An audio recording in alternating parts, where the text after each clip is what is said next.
Class चालू होनी चाहिए। हाँ ना, उसका भी राइट फ्रेश एयर लेने का है। आपके अधिकार ध्यान रखना असीमित नहीं है, उस पर मूल कर्तव्यों की जो है वो बाउंडेशन लगाई गई है।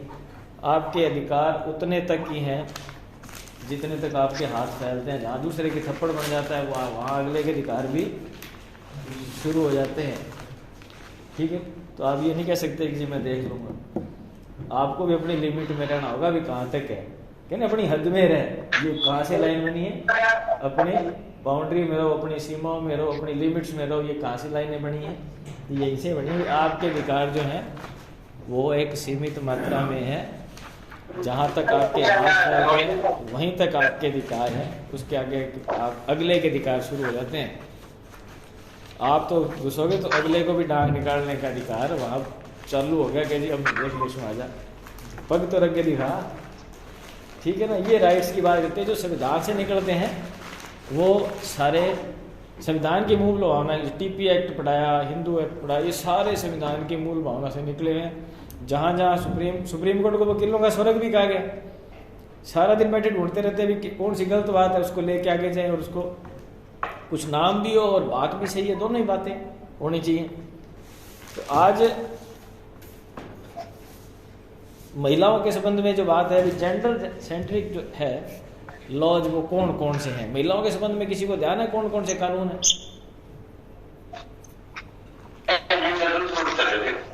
कोई ध्यान हो किसी को? जी सर, एक ना उस दिन इंट्रोडक्शन हुआ था, आप 10 मिनट का टाइम, नाम आप लोगों के दिमाग से निकल गए। छोटा सा एक आप इंट्रोडक्शन भी आज एक बार के लिए व्यक्तिगत बता दो, कहाँ से और क्या क्या नाम है, यहीं से बता दो आप। कमल जी कहाँ से? गोलवाड़ा से। जी सुरेंद्र कुमार जी, रावत सर, रावत सर, सोनू बादरा, महावीर जी तो पुराना हो गया, पर फिर बाकी तो बता दो, बाकी कौन जाना खाना? नरेंद्र जी, हाँ जी सर, पवन जी, ठीक है, टिप्पी चौवड़ी लोकली, ठीक है, सज्जीपुरा, ठीक है, करनी से सज्जीपुरा ये बड़ा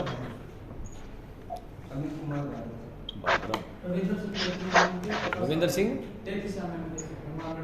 लोकली पक्का साढ़ा, ठीक है, ठीक है, साधु सर, नौर नौर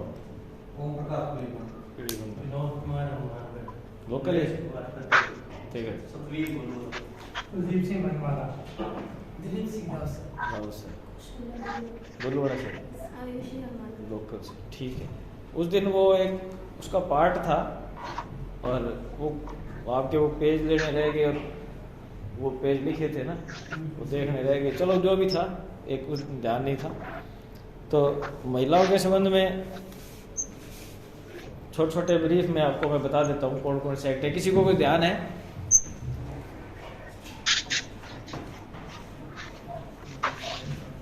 कोई भी ध्यान हो, आप तो कोर्ट से हो और आप पुराने हो, आपको पता हो। महावीर जी, नरेंद्र जी, महिलाओं के संबंध में कौन कौन से एक्ट में प्रोविजन है?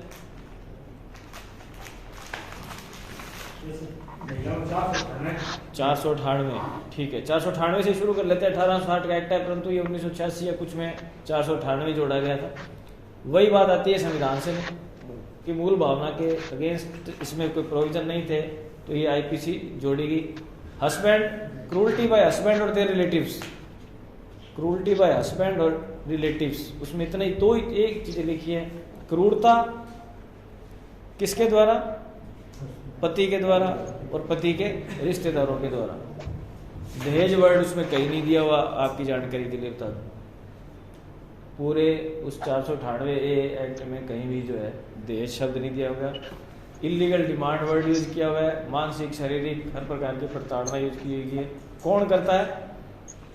पति करता है या पति के कोई रिश्तेदार करते हैं। इन ला ससुराल का उसमें किसी भी तरीके से वो करे, ये नहीं है कि वो ससुराल में ही हो, बाहर भी हो सकती है। मानसिक रूप से ताने देना, ये सारे क्या है महिलाओं के संबंध में।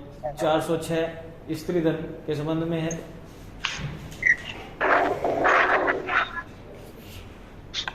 406 स्त्री धन के संबंध में है कि कोई महिला को जो सामान दिया गया है उसके पति माता पिता के द्वारा उसको इस्तेमाल करने के लिए, यदि वो कोई उसको यूज़ नहीं करने देते हैं, उसको यूज़ करने से रोकते हैं, तो उसके खिलाफ जो है मुकदमा कर सकते हैं। ये तो सिंपल जो पुराना एक्ट चला गया।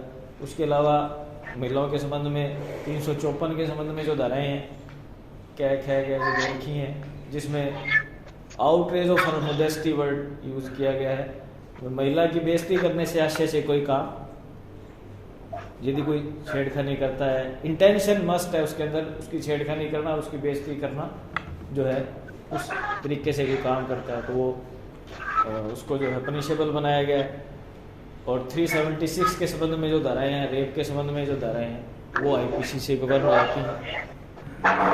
फिर SC ST एक्ट में जो प्रोविज़न है महिलाओं के संबंध में, उसके बाद जो मेन एक चीज़ आती है राइट्स की बात करते हैं। इनको जो हिंदू लॉ में राइट दिए गए, हिंदू लॉ कल पढ़ाया था हा? मोदी जी ने बताया था ना हिंदू लॉ में, कुछ बताया था इस बारे में। भरण पोषण, चलो ठीक है, यस यस, भरण पोषण हो गया और रिपीट नहीं होना इसलिए भरण पोषण हो गया और गोद लेना। अपने राइट्स की बात कर रहे हैं। महिलाओं को कौन कौन से प्रॉपर्टी में राइट के बारे में बताया था? उत्तर उत्तर के बारे में, ठीक है। महिलाओं को 2005 में दिया गया था शायद। पहले जो था बेटियों को पिता की पैतृक संपत्ति जो थी, पैतृक संपत्ति जो थी उसमें उसको जो है राइट नहीं था। पैतृक संपत्ति बता सकते हैं क्या होती है? कितनी प्रकार की प्रॉपर्टी होती है बताओ आप?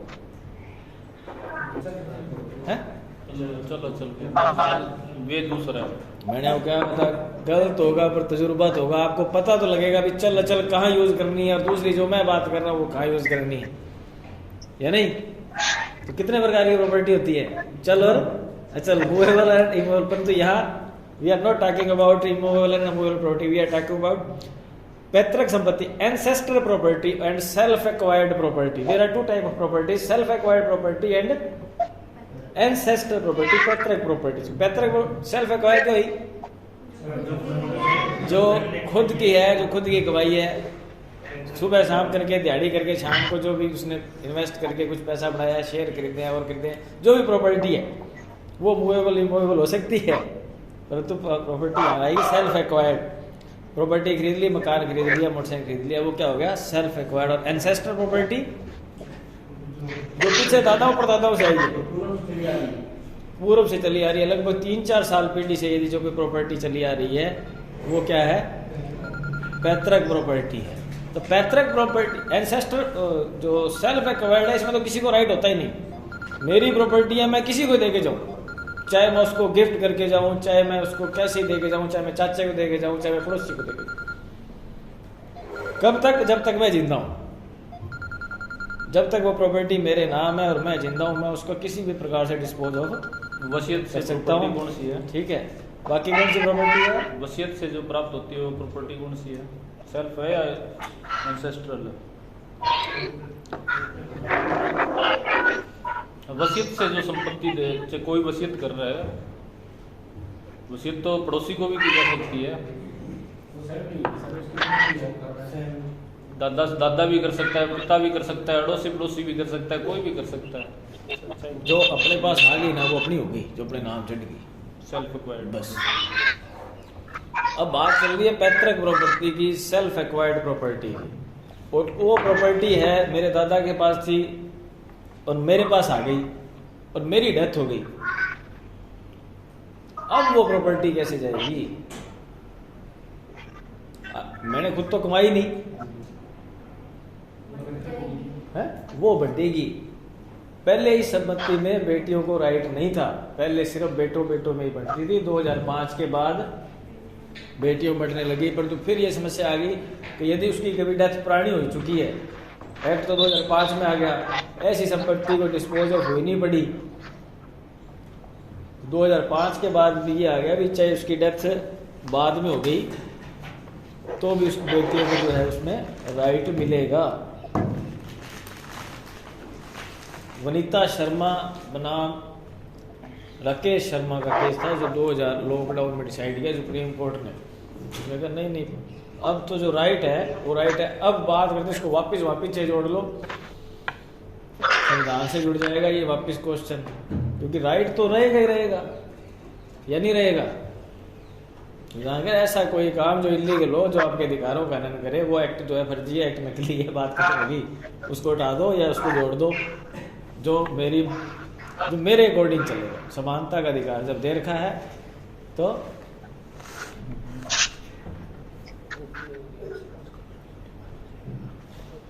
कोई ठीक है।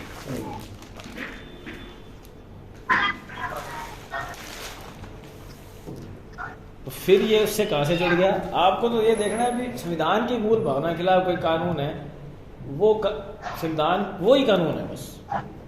और जितने भी कानून निकले जा रहे हैं, जितने भी सुप्रीम कोर्ट के जजमेंट्स आ रहे हैं, वो सारे क्या आ रहे हैं? उसी के अकॉर्डिंग आ रहे, अगेंस्ट नहीं आ रहे, उसी के अकॉर्डिंग आ रहे। पटाखों की बात करी, चुटकुले कितने ही बढ़ जाए, आपने देखा होगा सोशल मीडिया में मार हो गई थी, 377 पे मार हो गई थी, परंतु संविधान कहता है सबको समानता का राइट है, बात खत्म हो। 1860 के एक धारा को अब उन्होंने हटा दिया 2000 कुछ में, कारण वो संविधान की मूल भावना के खिलाफ था। बीड़ी पीना, पब्लिक प्लेस पे बीड़ी पीना रोक दिया, क्यों रोका था? पेसिव स्मोकर्स जो थे, पेसिव लोग थे जो उनको नुकसान हो रहा था। तो मेरे को फ्रेश एयर लेने का भी तो राइट है, मैं नहीं चाहता कि धुआं फैले, मैं चाहता हूं कि मैं मार्केट में जाऊं, मैं पार्क में घूमने जाऊं, या मैं कहीं मार्केट सड़क पे घूमूं तो मुझे अच्छी हवा मिलनी चाहिए। मैं क्यों बीमार हूं? अगले के राइट के पीछे मेरी फैमिली क्यों खराब हो? उसका तो राइट बढ़ा दिया आपने कि मैं तो पीछू, मेरे को जेब में पीछा है, बीड़ी पीऊंगा दर्द, उसकी वजह से मेरे फेफड़े क्यों खराब हो? इसलिए कह दिया पब्लिक था घर पे की बड़ा मन कोई मतलब को नहीं। पब्लिक प्लेस पे जो था सिगरेट पीना, सिगरेट बेचना, ये जो प्रोहिबिट किया था, जो बंद किया था, ये क्यों किया था? क्योंकि ये संविधान की मूल भावना के खिलाफ था। और भी आप कोई जजमेंट्स आप देखोगे, अभी बिल्डिंग गिरा दी दिल्ली में, तो ये भी थी भी आपने लोगों की इतनी बड़ी बिल्डिंग बना दी जिसमें कोई वो नहीं है, कोई सेफ्टी फीचर्स नहीं है। पड़ोसी सारा दिन जो वो मौत के साए में क्यों रहे? लोग कहते आप इसको सरकारी बिल्डिंग बना देते, सब कुछ भी कर देते, अपने जैसे मेरे जैसे अनपढ़ लोग थे उनके घने ही क्या आए क्या जी ऊपर तोड़ देता, पर फिर भी जिसके सेफ्टी फीचर्स नहीं है, जो बराबर की सोसाइटी में रह रहा है, वो तो सारा दिन मौत के साए में रहेगा, खिड़कत पड़ जाए। आपने देखा होगा वो वीडियो भी बहुत वायरल हुए, लोगों ने सारा दिन टीवी पे देखे। आपके मन में भी कोई क्या आया हो तो बताओ, आए थे नहीं आए थे कि जी तोड़ दी तो पीछे लोग खराब हो, वो खराब हो गया, कोई दिक्कत नहीं है। सवाल ये है कि इनका जो राइट है वो इनको नहीं मिल रहा। आपके राइट होंगे, वो बात खत्म हो गई। आपके राइट्स के लिए आप किसी अलग के राइट का हनन नहीं कर सकते, ये बात आपको ध्यान में रखनी पड़ेगी। अभी सर वर्मा जी बता रहे थे, उसमें एक बात और आई थी कि उन्होंने बताई कि यदि किसी ने अपने आसानी से फ्रॉड करने की सोच लेते हैं, किस प्रकार का फ्रॉड बताया था कि इधर तो बैंक से लोन ले रखा है, इधर इनको बेच दिया। ऐसा कोई चीज, ऐसा कोई कानून जो आसानी से आदमी तोड़ सके, वो कानून ही नहीं है। कई बार लोगों के दिमाग में आता है जनरल कास्ट, जैसे SC/ST को जैसे मिलता है, जनरल कास्ट वाले थोड़ा पीछे रह जाते हैं। कई बार मेरे पास ही फोन आता है क्या जी मेरे कोई गोद से ले जाए कोई तो के माना मिल जाओ, ऐसा कोई आता है, बहुत फोन आते हैं। ऐसा कोई कानून जो आसानी से छोटे से दिमाग से अपने तोड़ सके, वो कानून, क्योंकि बहुत सोच समझ के अपने से कई गुना बड़े लोगों ने बनाए होते हैं। तो ऐसी कोई चीज जो आसानी से तोड़ी जा सके वो कानून नहीं है। आप पटाख से उसका आंसर दे सकते, ये गलत है, क्योंकि तेरे दिमाग में आके तो बेटा कितना आखी नहीं। ये बात भी है कि इसमें मायने रखती है। तो बात अपने चल रही थी राइट्स के बारे में। हिंदू में बेटियों को राइट दे दिया, बहुओं को पहले जो था पार्टीशन का राइट नहीं था, वो भी जो है पार्टीशन का राइट दे रखा है। पहले कंपनसेट अपॉइंटमेंट सुना है क्या, किसको बोलते हैं? अनुकंपा नियुक्ति, पहले खाली बेटों को ही मिलती थी, धीरे धीरे सुप्रीम कोर्ट हाई कोर्ट ने कहा कि गवर्नमेंट वाले मना कर देते थे केजिंग तो छोरो ही को नहीं, तो छोरी राइट को नहीं। हाई कोर्ट में जाके वो सुप्रीम कोर्ट में केस जीती लड़कियां, क्यों जीती कि जी बेटी बेटा एक समान, मेरे राइट्स तो उसके बराबर ही है, क्योंकि संविधान में तो पर्सन वर्ड यूज किया हुआ है, एक्ट में कुछ भी यूज कर दिया होगा। यदि किसी एक्ट में या किसी नियम में किसी रेगुलेशन में ऐसा कोई वर्ड यूज कर दिया जो संविधान की मूल भावना के खिलाफ है तो वो गलत है। बेटियों को भी राइट मिला।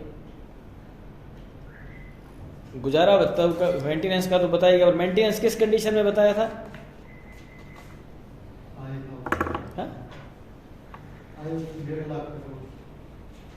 मेंटेनेंस तो 1.5 लाख बढ़ाती था। यदि हस्बैंड जो है भरण पोषण नहीं करता है तो पति से वो मेंटेनेंस ले सकती है। किस उसकी आमदनी होती, परंतु उसके खुद का क्या है के साधन नहीं होनी चाहिए। एक्ट में लिखा हुआ है विदाउट, उसके बाद तो सफिशिएंट मीन होना चाहिए, और वो विदाउट मीन्स की होनी चाहिए, विदाउट सफिशिएंट। सफिशिएंट मीन का मतलब ये है कि मैं डिग्निटी से अपना भरण पोषण नहीं कर पा रही।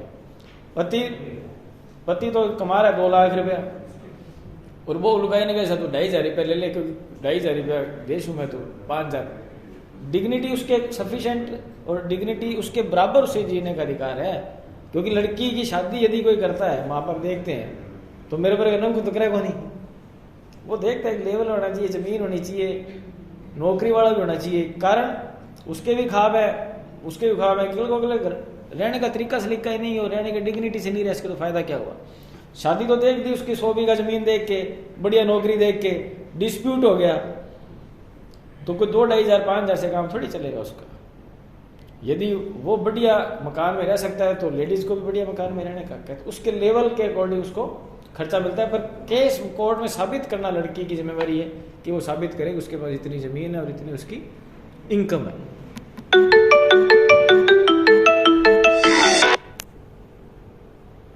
उसके बाद वसीयत के संबंध में मैंने आपको बता दिया भाई, यदि कोई एंसेस्ट्रल प्रॉपर्टी है, एंसेस्ट्रल प्रॉपर्टी में निर्वसीयती इसको वर्ड बोलते हैं हिंदी में, यदि वो बिना डिस्पोज किए पड़ी है, मेरे पास आ गई, चाहे वो पैतृक संपत्ति थी, वसीयत आ गई मेरे पास बन गई, एक मकान था मेरे परदादे का था, परदादा ने दादा को दे दिया, दादा ने मेरे को दे दिया, मेरे को दे दिया, अब तो मेरे नाम है, मेरे नाम है और मैं जीते जी उसका कुछ भी करूँ, समझ के बाद अब मेरी डेथ हो गई और मैंने उसको डिस्पोज नहीं किया मेरे बेटों में या मेरी वाइफ में या मेरी माँ, तो वो प्रॉपर्टी कैसे कैसे जाती है। उस प्रॉपर्टी पे पहले सिर्फ बेटों का अधिकार होता था, अब जो है बेटियों का भी अधिकार उसमें दे दिया गया है। कोई ऐसी प्रॉपर्टी है पीछे से पड़ी है, डिस्पोज नहीं हो रही, दादे की पड़ी है, तो पहले बहुओं को क्या था, पार्टीशन का राइट भी नहीं था, तो वो पार्टीशन का राइट भी दे दिया। भी विभाजन कराओ, अब कहता नक्की करो, बांट गए, जो भी बंटवारा करना है जिस रेशो से करना है, जो हिंदू लॉ में दिया उस रेशो से बांटो, मेरी संपत्ति जो है मुझे दो, यदि जब तक वो वैसे ही पड़ी है उसका डिस्पोज नहीं हुआ हुआ तो। उसके बाद फिर आपने देखा होगा अखबारों वगैरह में अपने पढ़ते हैं, कोई किसी के साथ कोई रेप की घटना होगी, लड़की के साथ कोई छेड़छाड़ का होगा, उसका नाम नहीं आता, काल्पनिक नाम लिखा होता, देखा ऐसा? तो वो किस लिए लिखते हैं? वो इसलिए लिखते हैं कि आप किसी को पब्लिकली, उसके साथ गलत हो गया ठीक है, जैसे गलत हो गया बहुत गलत हुआ वो एक अलग बात है, परंतु अब उसकी जो है समाज में उसको जीने का अधिकार है, समाज में उसको रहने का अधिकार है, इस वजह से जो है उसको उसका नाम जो उजागर नहीं किया जाता। कहीं भी FIR करा सकता है, कोई भी लड़की है या लड़का है, कोई FIR कराने से उसको रोक नहीं है। इस पर यदि टाइम हो तो मैं FIR पे भी बात कर लेंगे। पहचान जाहिर नहीं करने का अधिकार हो ही गया। ऑनलाइन आजकल जो फोटोएं खींच ली इधर उधर से कर दी, उसको भी रोकने का जो है उनको भी अधिकार है, उसके संबंध में जो है मुकदमेबाजी हो सकती है। एक समान पारिश्रमिक, समझ गए वर्ड से मेरे ख्याल से ठीक है। कोई भी वर्क प्लेस है, गवर्नमेंट सेक्टर में तो समान है, कोई भी वर्क प्लेस है वहां भी लड़के लड़कियों को जो है समान पारिश्रमिक मिलता है, उसका भी जो उनको जो है वो राइट दे रखा है। गिरफ्तारी के संबंध में भी काफ़ी राइट्स है, कोई बताएगा?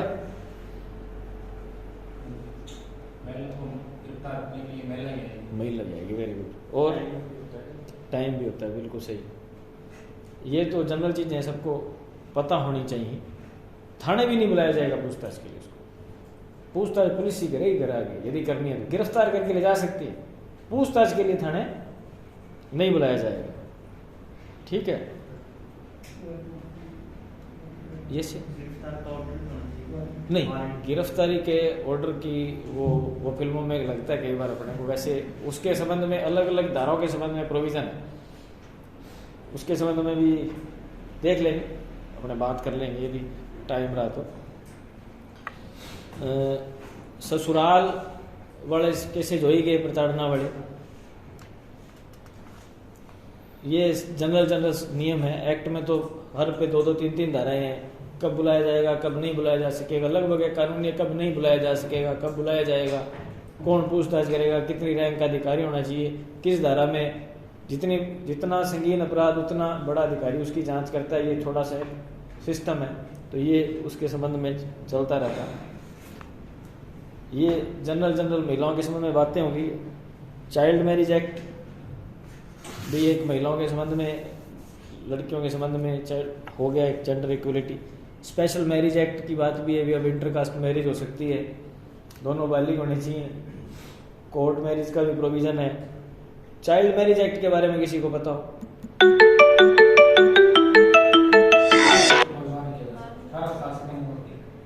इसमें ये बहुत सख्त कानून है। ये एक्ट चाइल्ड मैरिज एक्ट जो है काफ़ी उसके संबंध में सख्ती से, इसके अंदर बच्चे के ब्याह में कोई भी चलाएगा, बैंड बाजे वाले तक कोई मुलजिम बना देते हैं। वो के सामान तो पीसा देके लाया, मैं तो बैंड बाजे बजा ना, उसकी शादी में जाना, खाना खाना, बराती गिराती सारे मुलजिम हैं। ये एक स्पेशल इसके अंदर ध्यान रखने वाली बात है।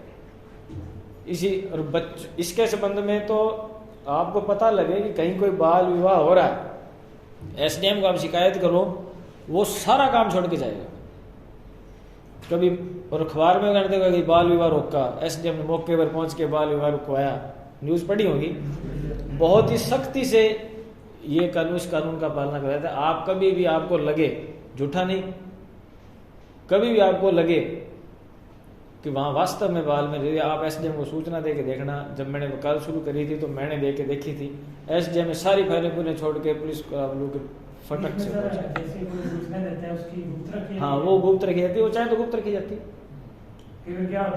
वो रंजिश हो जाती है, वो गुप्त रखी जाती है सूचनाएं। तो डोगरी प्रोहिबिशन एक्ट आ गया, डोगरी 400 दहेज के संबंध में 2 स्थितियां, तो 468 में भी आप जा सकते हो। एक डोगरी प्रोहिबिशन एक्ट बना हुआ है 1961 का, उसमें भी आप जा सकते हो। डाइवोर्स एक्ट आ गया, मैटरनिटी, ये रूटीन में अपने काम आने वाले नहीं है।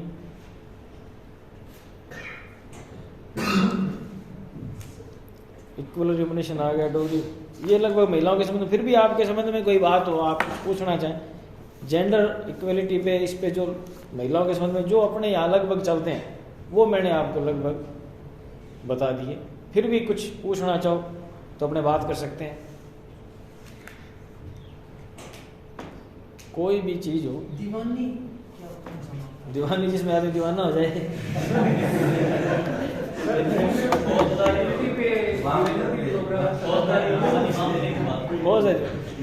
There are 2 type of cases, बिल्कुल अलग। दीवानी केसेस के बारे में कहा जाता है कि ये इतने लंबे चलते हैं कि आदमी दीवाना हो जाता है। ठीक है, there are 2 type of cases, civil suit, civil cases and criminal cases. अब आप बताओ क्या समझते हो, फिर अपने बात करेंगे। बिल्कुल बताएंगे, सामान्य भाषा में बात करें, आप क्या समझते हो पहले फिर बताओ। दीवानी के बारे में बिल्कुल नहीं समझते। दीवानी के बारे में समझते। फौजदारी के बारे में क्या समझते हो? फौजदारी जैसे लड़ाई झगड़ा, जहां आपके राइट्स डिसाइड होने हैं, सामान्य भाषा में बात कर रहे हैं, जहां आपके राइट डिसाइड होने, वहां तो मामले चलेंगे इस दीवानी। ये मकान मेरा है, इस मकान में मेरा हिस्सा है, मेरे को मेरे पति से तलाक चाहिए, मैं इसके साथ नहीं रह सकती। क्यों नहीं रह सकती? ये मेरे राइट है, मुझे मारता है, मुझे पीटता है, ठीक है, पीछे जो दादा की प्रॉपर्टी थी इसमें मेरा इतना हिस्सा बनता है, बहू को तंग करते हैं, मुझे मेरा हिस्सा पार्टीशन विभाजन करा के दो, ये सारे मामले सामान्य भाषा में क्या कहलाएंगे? दीवानी कहलाएंगे। कारण क्योंकि इसमें अपने राइट डिसाइड हो रहे हैं, हक लेना है, अपने राइट डिसाइड हो रहे हैं, अपने को बताना पड़ेगा कैसे मेरा हक है। और जिसे को कानून द्वारा प्रतिबंधित किया है, जिसमें पैनल का प्रोविजन है, दंड की व्यवस्था की गई है, दंड उसके अंदर क्या होंगे? फौजदारी होगी। मैंने इनको छेड़खानी कर दी या थप्पड़ मार दिया तो ये अपराध इनके खिलाफ नहीं है। किसी ने किसी को छेड़ दिया तो वो अपराध उस पर्टिकुलर व्यक्ति के विरुद्ध नहीं माना जाता, वो राज्य के विरुद्ध अपराध माना जाता। इसीलिए पुलिस कार्रवाई होती है, पुलिस पकड़ के जाती है, उसके लिए आपको सरकारी वकील मिलता है। सरकार वो आप देखो स्टेट बनाम वो कोर्ट से संबंधित है, स्टेट बनाम XYZ। स्टेट क्यों लिखते हैं आप बताओ? ध्यान रखो, स्टेट इसीलिए लिखा जाता है कि वो कोई भी अपराध है जिसे राज्य सरकार द्वारा दंडनीय बनाया गया, सरकार द्वारा जो भी एप्रोप्रिएट गवर्नमेंट है, एप्रोप्रिएट सरकार है जिसे उसे दंडनीय बनाया है, वो उसके विरुद्ध अपराध माना जाता है। झगड़ा तो आपके साथ पर्सनल हुआ है पर माना किसके चला जाएगा? वो राज्य के विरुद्ध अपराध माना जाएगा, इसलिए उसको सरकार लिखते हैं, उसके लिए दंड का प्रोविजन दिया गया। फिर उसकी कैटेगरी है, किसमें कितना है, किसमें बेलेबल है, किसमें नॉन बेलेबल है, ठीक है। भजन सुना आपने? मैया मोरी मैं नहीं माखन खायो, किसको आता है सुनाओ? क्लास मेरी तो यही चलेगी, ठीक है ना? सुन रहे हैं? 2 मिनट सुना सकते तो कोई सुनाए, किसी को आता हो तो एक ही लाइन सुना दो, फिर आगे मैं सुना सकूं। अनूप जलोटा की बहुत ही ये एक ऐसा भजन है जो आपको कानून समझा सकता है, ठीक है ना? क्या भजन है? मैया मोरी मैं नहीं माखन खायो। ये एक ऐसा भजन है जो आपको कानून समझा सकता है। कैसे समझा सकता है, किसी को पता? कृष्ण जी ने माखन चोरी कर लिया, गोपियों ने उसे पकड़ लिया, पकड़ के उसको ले गई किसके पास? माता यशोदा के पास ले गई। अब उसको पकड़ना और माता यशोदा के पकड़ना ये कानूनी प्रोसीजर है जो आज एप्लीकेबल होता है, ठीक है। फर्स्ट सबसे पहले कोई अपराध होता है तो क्या रिपोर्ट दर्ज होती है? FIR। FIR की full form first information report. First information report का हिंदी में क्या बोलेंगे? प्रथम सूचना रिपोर्ट। फर्स्ट सूचना दी है तो उन्होंने गिरफ्तार करके उसको पकड़ करके माता यशोदा को क्या सूचना दी? भाई इस आदमी ने ये जो जिसके मुंह पे माखन लगा इसने हमारा माखन चुरा लिया। और फर्स्ट इंफॉर्मेशन देनी किसको है? मन तो देने को फायदा को नहीं, इनको देने को फायदा को नहीं, पुलिस वाले को देने का फायदा है जो कार्रवाई कर सके, मतलब कंपिटेंट अथॉरिटी। एक्ट में वर्ड यूज किया कंपिटेंट अथॉरिटी। ये आपको कंपिटेंट अथॉरिटी को 154 पढ़ोगे CRPC को, कोर्ट में रहते LLB भी कर रहे हैं। 154 में कहीं फर्स्ट इंफॉर्मेशन वर्ड यूज नहीं किया हो, ठीक है। ये जो मैं बता रहा हूँ आप इसको देखना, 154 में कहीं फर्स्ट, पूरी CRPC में कहीं फर्स्ट इंफॉर्मेशन रिपोर्ट वर्ड नहीं है, परंतु उसमें दिखा हुआ है कि कार्रवाई करने के लिए कंपिटेंट अथॉरिटी को उसकी सूचना देना। किसको देना? कंपिटेंट अथॉरिटी को सूचना देना जो कार्रवाई कर सके। उस केस में कार्रवाई करने के लिए कंपिटेंट कौन है? यशोदा माता है। सबूत के साथ उसको लेके जाती है, कहीं धरकर के इसके मुंह में माखन लगा हुआ है, ये है इसके हाथों माखन है, तो रेड पकड़ा गया इसने, मत इसने तो ऐसा खाया, वो उसको साइड में बिठा लेती है। उधर से वो भी गिरफ्तार करके ला रहे हैं। अब सवाल यहाँ एक और आता है, क्या प्राइवेट आदमी, वो तो प्राइवेट आदमी है, प्राइवेट आदमी को भी गिरफ्तार करने का राइट दिया गया है। यदि उसके सामने कोई गंभीर प्रकृति का अपराध हुआ है तो वो उसे गिरफ्तार करके पेश कर सकता है कंपिटेंट अथॉरिटी के साथ। और थारो मुलजिम में अब आप इसको गिरफ्तार करो। वो गिरफ्तार हो गए, उसको लेके अब बात कार्रवाई की शुरू होगी। तब इतना कानूनी, तब तो स्टेप बाय स्टेप चलता। अब उससे पूछा जाता है तूने चुराया? वो कहे ना जी ना, मेरे तो इन्होंने पकड़ के लगा दिया। जनरली कहेगा ना कि तेरा चोरी की सामान बरामद हुआ, कहे मेरे थोड़ी इन्होंने डाल दिया जेब में। NDPS के मुकदमे आपने देखे होंगे और देखे होंगे। जनरली क्या बात करते हैं कि जी पुलिस ने झूठा मुकदमा बना दिया। कृष्ण जी भी क्या करें, गोपियों ने झूठा मुकदमा बना दिया जी मेरे को, तो ये झूठो फंसा दिया। हम तो तो क्या वो सही बात है? यहाँ बर्डन चेंज हो जाती है, बर्डन ऑफ प्रूफ जो एक्ट में दिया है प्रोविजन। यदि आप जो कुछ कह रहे हो तो आपको ही साबित करना पड़ेगा। यदि आप कह रहे हो कि जी गोपियों ने माखन लगाया तो आपको साबित करना पड़ेगा आपने लगाया। वहां उनकी फिर एग्जामिनेशन शुरू होता है, ये जिसके तो हाथ में भी लगा हुआ है, हाथ और मुंह दोनों जुड़ गए, लिंक एविडेंस जुड़ गई, तो कृष्ण जी की चली नहीं और उनको वहां सजा मिली। ये एक प्रोसेस है, सिंपल प्रोसेस। क्या है? फर्स्ट इंफॉर्मेशन रिपोर्ट, आपको सूचना दी, फिर इन्वेस्टिगेशन के बाद यदि उसका अपराध बढ़ता है तो उसकी अरेस्ट के बाद बेल का प्रोसेस कोर्ट में, चार्जशीट फाइल, चार्जशीट के बाद फिर कोर्ट में एविडेंस की चार्ज स्टे। आपको ये बताया जाना बहुत जरूरी है कि आपको गिरफ्तार क्यों किया जा रहा है, और दूसरा कोर्ट में ये बताया जाना बहुत जरूरी है कि आप पे जो फाइल है, जो केस है, अभियोग है, वो किस संबंध में। आपको गिरफ्तार तो कर लिया, 302 में केस चल रहा है, सिंपल मार्केट आएगा, ऐसा नहीं हो सकता। क्योंकि डिफेंस आप बचाव किस चीज का करोगे? आप बचाव उसी चीज का करोगे जो आपके ऊपर आरोप है। आपको तो उसी को, डिफेंस को काटना है। पोस्त बरामद की पोस्त है, आप अफीम का कैसे केस कर लो? क्योंकि अफीम में अलग सजा है, पोस्त में अलग सजा है, उसके अलग एविडेंस है, उसकी अलग एविडेंस है। फिर उसके बाद वहां भी वो कहते लगा दिया, हाथ पे है, उसको जोड़ के, और सारा जो सिस्टम देखता है वो कहते नहीं माखन होते हैं चुराई हुई है। फिर उसके बाद जो है वो फाइनल डिसीजन होता है, वो एक बताने के लिए और करने के लिए, वो वजन से समझाने के लिए जोड़ा गया। तो इस संबंध में ये क्रिमिनल ऐसा ही लगभग सिविल में होता है। सिविल में जवाब, पहले दावा आ गया, फिर जवाब दावा आ गया, जवाब दावा के बाद इशूज डिसाइड होंगे, भी आगे समस्या क्या है इनके बीच में, इन दोनों के बीच में लड़ाई क्या है। ठीक है, प्रॉपर्टी का डिस्प्यूट है, वो कह रहे दादे से 10 बीघा जमीन थी, 10 बीघा जमीन में 3 भाई थे, 3 आने चाहिए थी, मेरे को 3 है। वो कहे नहीं 2 तो पहले ही बात ताऊ के काके बेटे भाई ने दे दी, 8 ही रहेगी साहब। तो फिर कोर्ट देखती है वास्तव में क्या प्रॉपर्टी इधर उधर हुई या नहीं हुई, तो कैसे हुई, क्या वो सही हुई और क्या वो गलत हुई। फिर फाइनल स्टेज में ये दोनों के बीच में इश्यूज, जिसको बोलते हैं विवाद की जड़ क्या, वो डिसाइड करके, वो एविडेंस से डिसाइड होती है। एविडेंस में भी जो है, चाहे ओरल हो चाहे डॉक्यूमेंट्री हो, ओरल में ऑन ऑथ है, क्रॉस एग्जामिन का मौका मिलता है, डॉक्यूमेंट एग्जिबिट्स लगाए जाते हैं। ये एक सामान्य प्रोसेस है। उसके बाद दोनों की बहस उनके फैसला, ये सिविल और क्रिमिनल का जो है प्रोसेस है। आई विटनेस का रोल बिल्कुल होता है। आई विटनेस का रोल आप बताओ किस से चाहते हो? वो देख के भी लगा हुआ है। हाँ, तो उन्होंने बताया ना, उसने तो कहा जैसा मेरे लगा दी, तो सर्कमस्टांस एविडेंस हो गया। हमने देखा था इसको चुराते हुए, ये ऊपर चढ़ के मटकी उतार रहा था, नीचे वो स्टूल लगा रखा था, चढ़े तो गिटका है तो चढ़ ही नहीं सकता, लग कैसे गया, हाथ पे भी लगा हुआ है। लिंक एविडेंस, आई विटनेस और लिंक एविडेंस दोनों जुड़ गई।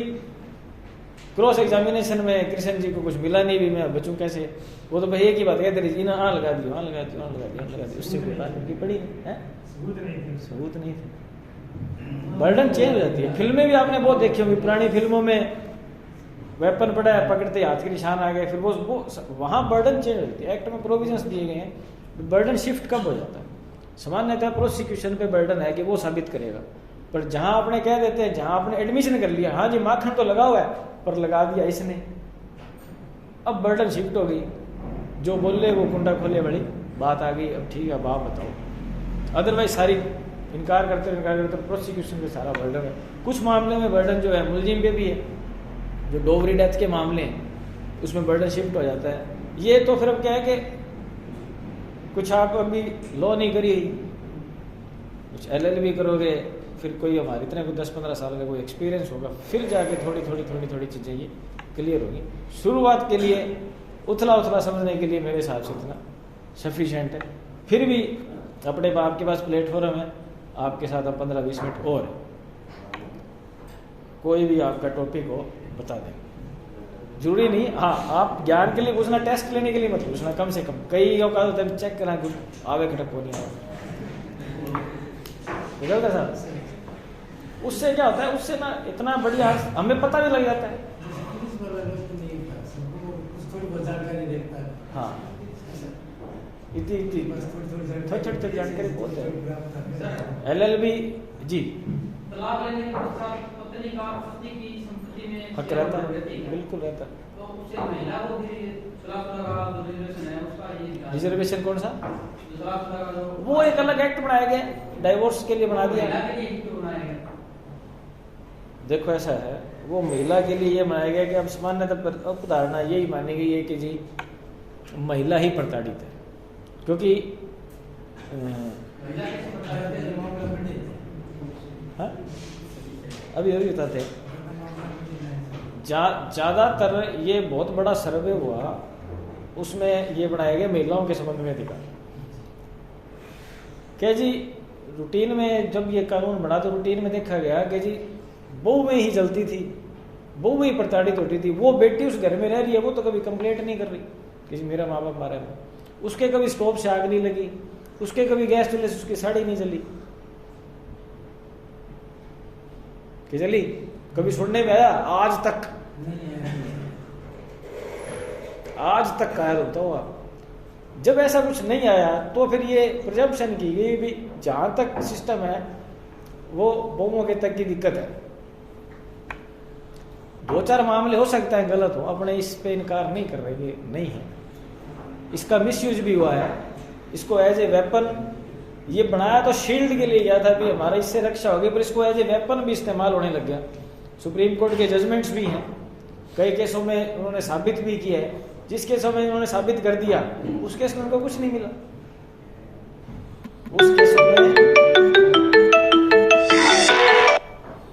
उस केसों में उनको कुछ नहीं मिला। ये तो जहां डाइवोर्स हो गया, म्यूचुअल हो गया, एक उनको राइट दे दिया, इसको डिग्निटी से रहने का तो राइट है। इसमें दोनों स्वतंत्र होते हैं, दोनों के पास संपत्ति आदि रहती है, उसमें प्रताड़ित महिला कैसे ले लेगी? प्रताड़ित कहाँ हुई है? प्रताड़ित अगर उसको मिल गया ना बस जो होना था। रिजर्वेशन तो गवर्नमेंट ने, आप इसको चैलेंज करो। सामाजिक रूप से कोई प्रताड़ित होता है तभी उसको आरक्षण मिलता है। महिलाओं के संबंध में डाइवोर्स लेडी का एक गवर्नमेंट ने कानून बना के कोटा बना रखा है। जो विधानसभा में अपने कानून पास कौन करता है? अपने द्वारा चुने हुए प्रतिनिधि जो विधानसभा लोकसभा में बैठते हैं वही बात करते हैं। तो उन्होंने पास कर रखा है और इसको किसी ने चैलेंज नहीं किया। सुप्रीम कोर्ट में आप चैलेंज कर दो, यदि व्यक्तिगत चैलेंज हो सकता है, यदि किसी में आप कैसा है जिसने प्रॉपर्टी में हक ले लिया तो आप उसको चैलेंज करो, रिट लगेगी कहीं ना कहीं। यदि आपका केस साबित हो गया तो निश्चित रूप से आप ही को विजय मिलेगी। यदि कोई महिला तलाक है वो आरक्षण का लाभ लेकर सर्विस ज्वाइन करती है, बाद में तो कुछ भी करे, सर्विस ज्वाइन करने के साथ वो शादी करती है, क्या निरंतर सेवा नहीं, कर सकती है? बिल्कुल रह सकती है। शादी करना उसका फंडामेंटल राइट है। आपको तो उस वक्त स्थिति देगी, आज मान लो मर्डर करना अपराध नहीं है, मैं कर देता हूँ और कल अपराध हो जाएगा तो मैं तो कल तक तो था ही नहीं। या आज ऐसा कोई काम है जो अपराध नहीं है, कल हो जाता है तो उस पर थोड़ी एप्लीकेबल हो। आपको फिर मैंने कहा आप जनरल बात को अपने पे भी अप्लाई करके देखो। आज आप प्रताड़ित हो, आज आप डाइवोर्स कोटे में हो, आपको सर्विस मिल गई, अब कल शादी करना तो आपका राइट अभी पेंडिंग पड़ा है। आप क्या चाहोगे कि मैं शादी नहीं करूं? करोगे ही, शादी होने के साथ उसके आए साधन जो जुड़ गए, फिर क्या हो गया? तो अब तो नौकरी मिल गई, किस कोटे मिली? पोजीशन तो तब की देखी जाएगी ना, उस वक्त उसकी क्या हालत थी जब नौकरी मिली। आज फिर आप उसको गरीब थे और उसको फिर गरीब जोड़ दो, आज फिर उसको पति के लिए प्रताड़ित करने के लिए छोड़ दो। आप नौकरी रहेगी, कोई 2 रुपए इनकम आएंगे तो उसका ये कहीं ना कहीं कोई पारिवारिक स्तर में माहौल आया हुआ है, ठीक है ना। आप इसको अप्लाई करके देखो, ये बहुत ज्यादा डिस्कस हुए मामले हैं, कानून एक दिन में नहीं बनता। ये है नहीं, ये ध्यान नहीं की तरह वो अलग अलग में अलग अलग है। डाइवोर्स कोटे का कितना क्या क्या वो अलग अलग है, फिर भी चर्चा का विषय है। आप देखो सब कुछ होता है, पर जिस वक्त उसको सरकारी नौकरी मिली, जिस वक्त मिला, तब उसकी क्या पोजीशन थी। बहुत मेरे पास ऐसे कम से कम 3-4 मामले हैं जिसमें बाद में हस्बैंड से नहीं मिली, बाद में शादी होगी, अब वो कह रहा है कि जिसको हटाओ। ऐसे भी मामले हैं, ऐसे भी मामले हैं कि तलाक लोगों ने लिया ही नौकरियों के लिए है। ये तो सर्विस है। अगर कोई भी व्यक्ति राशन कार्ड से गेहूं लेता है, खाद्य सुरक्षा केंद्र जाता है, तो वो कल को सर्विस ज्वाइन करता है तो वो उसकी रिकवरी होती है। हाँ, वहाँ रिकवरी होती है। वो रिकवरी वाला काम इसमें नहीं हो सकता ना क्या? वो नहीं हो सकता, वो इस पे नहीं। तो वहाँ पे रिकवरी कैसे होती है? नहीं, यदि किसी ने झूठा तलाक दिखा तो झूठा तलाक यदि किसी ने झूठा तलाक दिखा के लिया है, समझ गए? सब समाज कल्याण की तरफ से हाँ।